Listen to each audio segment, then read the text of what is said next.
Olá, meus amores. Hoje nós iremos corrigir as páginas 29 a 31 e a 35. Página 29. A primeira questão pede para você ler, duas notícias que versam sobre o mesmo acontecimento. Página 30. Letra A. Compare as manchetes das duas notícias e responda qual delas pode causar mais impacto ao leitor e por quê. A gente pode perceber, na manchete A, naquele trecho, após discussão e xingamentos. Então, a manchete A, ela causa mais impacto por conta aqui desse trecho, após discussão e xingamento, que além de mostrar uma situação polêmica, revela os bastidores do fato em questão. Já na manchete B, isso não acontece, Ela se propõe mostrar esse fato, tornando-se mais resumido e objetivo. B. Qual das notícias apresenta algumas expressões mais comuns em textos informais? Que expressões são essas? A notícia A, As expressões foram bateram boca e afrouxará. Então, essas expressõezinhas, elas são consideradas informais. Expressões são essas. Foi a notícia A e as expressões são bateram boca e afrouxará. C. Qual das notícias apresenta maior quantidade de expressões técnicas relacionadas à votação da lei dos agrotóxicos? Exemplifique. Aí, foi a manchete B. As expressões mais técnicas foram pedido de vistas coletivo, pensadas, revoga, defensivos, fitossanitários, PL, etc. Aí, se você, gente, não souber o significado das palavrinhas, é muito interessante vocês pesquisarem, tá bom? Uma ótima forma de vocês pesquisarem é na internet, tá bom? D. Ao falar sobre o projeto que deseja alterar a lei dos agrotóxicos, os textos apresentam informações diferentes, mas se complementam. Com base nos dados obtidos, indique a qual texto cada item se refere. Momentos de tensão durante a votação do projeto de lei no plenário. Nesse caso aí, foi a notícia A. O que motivou o adiamento da sessão no plenário? Notícia B. Argumentos contrários e favoráveis ao projeto de lei. Nesse caso aí foram os dois, Tanto a A como a B. Tempo de duração da sessão. Notícia A, Como e quando surgiu a lei dos agrotóxicos? A notícia B. Inúmeros de leis e projetos de leis. Notícia B, certo? Letra E. Levando em consideração o quadro acima, responda. A qual das notícias apresentou mais informações sobre o projeto de lei em questão?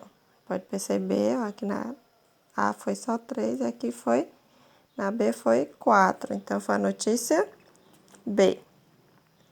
E qual delas revelou mais detalhes sobre os acontecimentos ocorridos durante a sessão de votação do projeto de lei no plenário? Apesar da 4, ter tido menos informação, as informações que ela citou eram bem mais detalhadas, né? Então foi a notícia A. Página 31. Questão 2. Agora, leia e compare as 3 manchetes a seguir. Letra A. O que há em comum entre as manchetes? Todos falam de quê? Todos falam, né, do mesmo assunto, né? Que é a vitória do Cruzeiro e a derrota do Atlético. B. Qual a principal diferença entre elas? A forma, né, de apresentar o fato em questão. Somente essa a diferença. C. A escolha de palavras é muito importante para o que se pretende expressar em um texto. Explique o efeito de sentido criado pela escolha dos verbos perder e desabar nas manchetes A e B. Bem, né? O verbo desabar, né, ele apresenta maior dramaticidade, né, dando, portanto, mais ênfase à derrota do time. Né? Quando ele fala desabar, ele está dando mais dramaticidade, né? Quando ele fala perder, porque perder, perdeu e pronto, né? Então, o verbo desabar, né, ele apresenta maior dramaticidade, dando, portanto, mais ênfase à derrota do time. Letra D. As manchetes acima foram iniciadas de formas diferentes. Considerando isso, que destaque cada uma delas pretende apontar? Bem, a manchete A e manchete B, né, elas procuram enfatizar a derrota sofrida pelo Atlético, né, que a gente pode perceber aqui, elas começam, né, já dizendo que o Atlético perdeu e desabou, né?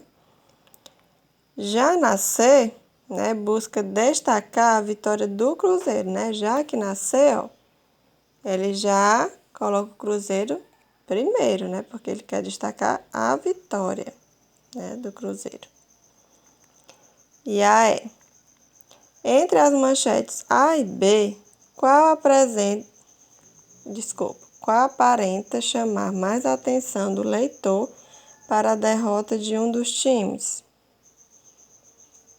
É a manchete A, né?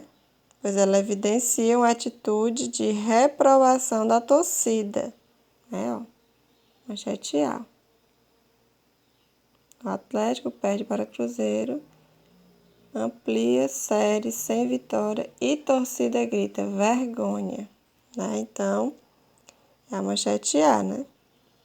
Pois ela evidencia uma atitude de reprovação da torcida. A questão 3, né, é uma questão oral, no qual você irá responder no caderno, né, no post-it. Diante das análises feitas nesta seção, é possível afirmar que a linguagem utilizada nas notícias é a mesma em todos os veículos de comunicação. Por qual motivo? Converse, né, com seus colegas sobre as suas percepções. Então, né, a linguagem utilizada, né, não é a mesma, apesar, né, das notícias da atividade 1, quanto as manchetes da atividade 2, né, divulgar o mesmo fato, né, que no caso é a votação de um projeto, um projeto de lei, né, e a vitória de um time, né, sobre o outro,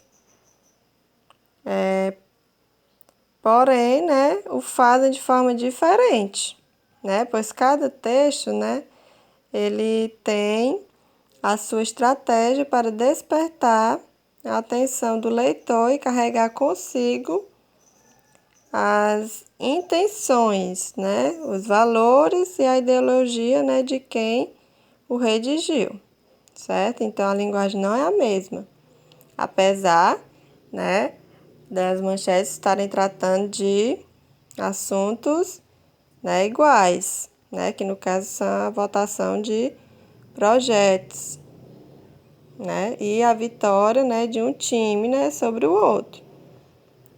Mas, né, de forma diferente, né? Pois cada um ele quer chamar, ele quer despertar, né, a atenção do leitor de forma diferente, né? Agora vamos para a página 35, ó, sobre a notícia. A notícia é um gênero textual, jornalístico, informativo,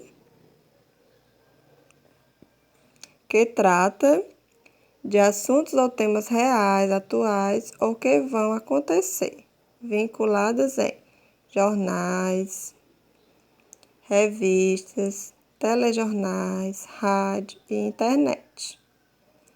Sua linguagem deve ser clara, objetiva e de fácil compreensão.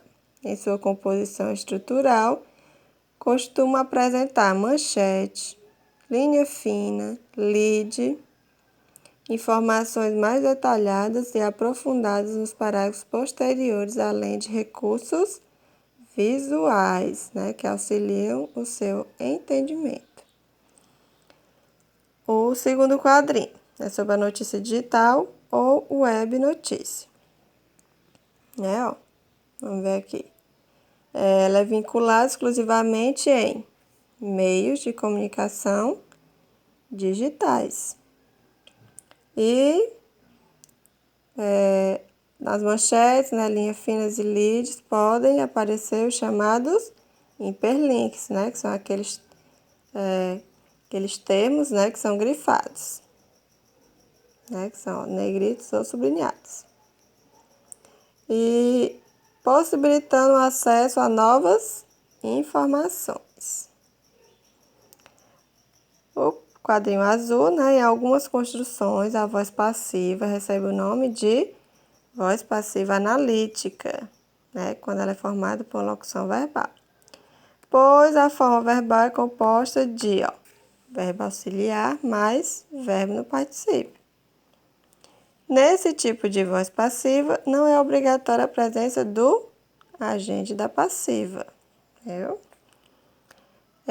A construção formada por um verbo transitivo direto ou verbo transitivo direto e indireto, na terceira pessoa com o pronome se, que é chamado de partícula passivadora ou pronome passivador. É denominada voz passiva sintética. Nele, o verbo concorda com o sujeito, a que se refere no singular ou no plural. E não há presença do agente da passiva. Ok? Então, meus amores, por hoje é só. Corrijam. Coloque o nomezinho de vocês aí na frente, viu? Comentem aí no vídeo. A tia colocar aqui o ok, certo? Beijos e até mais. A tia tá morrendo de saudade.